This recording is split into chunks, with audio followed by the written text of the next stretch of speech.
Why Scapegoat doesn't leave. Fear being completely alone and unsupported. The scapegoat may fear being completely rejected and cut off from the family. Even a hurtful family feels better than no family at all. Having no support system is terrifying. Lack financial resources if dependent on family. Leaving an abusive family system can seem impossible if the scapegoat is still financially dependent on them. They may feel trapped. Fear devastating family or being seen as problem child. The scapegoat often feels responsible for the family's well-being. Leaving may devastate them or cement the scapegoat's status as the problem. Hope family will change and treat them better. The scapegoat may cling to false hope that if they try harder, their family will someday change and treat them with the love and respect they crave. Emotionally, psychologically, financially enmeshed with family. When someone is scapegoated from childhood, they become deeply enmeshed on every level. The prospect of detangling feels overwhelming. Idea of leaving is terrifying. Even when the family is abusive, the idea of leaving that primary attachment feels terrifying and near impossible. The devil you know feels safer than the unknown. Effects on relationships. Tends to attract abusive or manipulative partners. Having been conditioned to accept abuse, scapegoats often attract abusive romantic partners. Subconsciously, it feels familiar and normal. It feels unworthy of real love and care. Due to low self-worth, the scapegoat secretly feels they don't deserve truly loving, healthy relationships. This subconscious belief manifests codependent relationship patterns.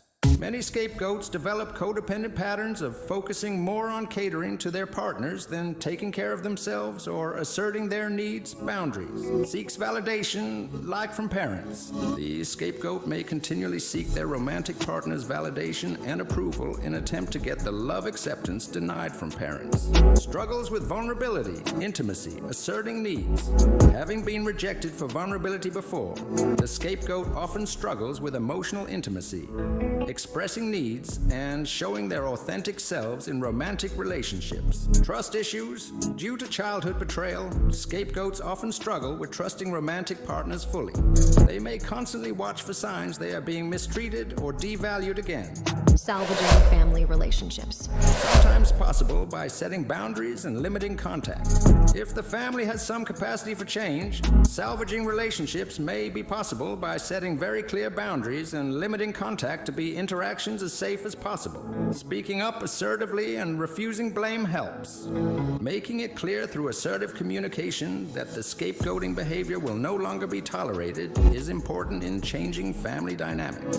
The scapegoat refuses to accept false blame. Narcissistic parents unable to empathize and change. Highly narcissistic parents are often completely incapable of empathy and very resistant to change. Salvaging relationships may be impossible in these cases. May need to go no contact to protect mental health. When parents are abusive and unwilling to take accountability, cutting contact altogether may be necessary to protect the scapegoat's mental health and well-being. How Scapegoat starts to heal. Understanding it was never their fault. Healing begins by gaining understanding that the scapegoat role and treatment was not their fault. The dysfunction comes from the greater family system. Processing feelings of grief, anger, abandonment. An important part of healing is fully grieving for the childhood that was lost and losses the role caused. Feeling anger at the injustice and processing feelings of abandonment. Learning to meet own needs. The scapegoat must reparent themselves, learning to recognize and meet their own needs rather than still seeking love approval from dysfunctional parents. Building self-esteem and healthy boundaries. Through affirmations, self-care practices, and behavior changes, the scapegoat can gradually build self-esteem and start asserting healthy boundaries.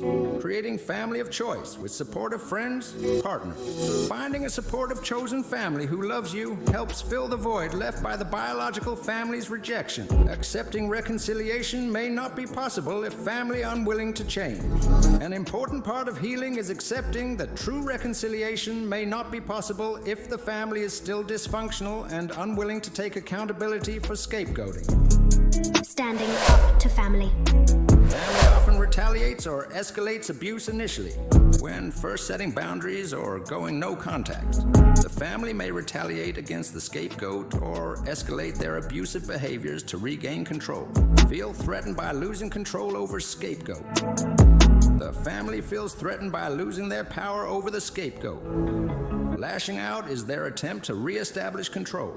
Over time, scapegoat remaining strong can shift power dynamic. If the scapegoat remains strong and unwavering in enforcing boundaries, it can gradually shift the power dynamic.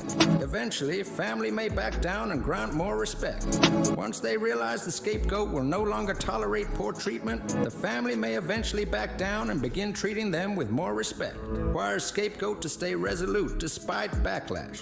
It's critical that the scapegoat stand firm in their boundaries and not give in to backlash in order to facilitate these positive behavioral changes in the family.